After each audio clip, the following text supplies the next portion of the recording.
জিন্দেগি পরিচালনা করা যায় না, যাবেও না।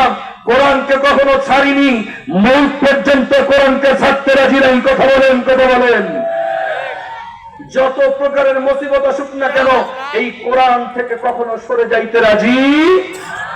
যত প্রকারের নাস্তিক, যত প্রকারের আস্তিক, যত প্রকারের কাফের মুশরিক বেঈমানের বাচ্চা মুসলমানদের উপরে আক্রমণ করার জন্য আসুক না কেন, এখন পর্যন্ত মুসলমানদের শরীরের ভিতরে রক্তের যে তেজস্বীকর ক্ষমতা রয়েছে, মুসলমান যদি একবার তাকবীর ফেল দেয়, কাফেরের গোষ্ঠীরা লেজ গুটা পড়াইতে বাধ্য হয়।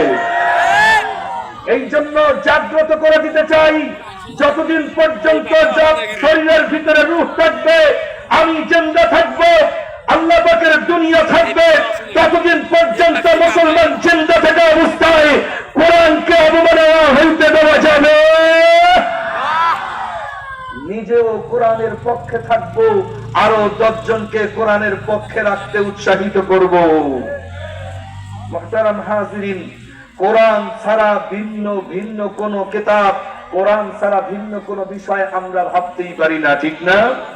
আল্লাহ পাক রব্বুল আলামিন কোরআনুল কারীমের মধ্যে বলেন, ইন্নাদ দীনা ইনদাল্লাহিল ইসলাম, মনোনীত ধর্মই তো হলো ইসলাম।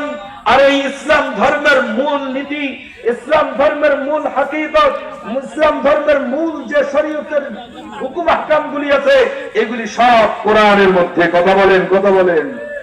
সব কোরআনের মধ্যেই আছে। এই কোরআনকে বুকে আগলে রেখেই সামনের রাস্তা চলতে প্রস্তুত আছি আমরা।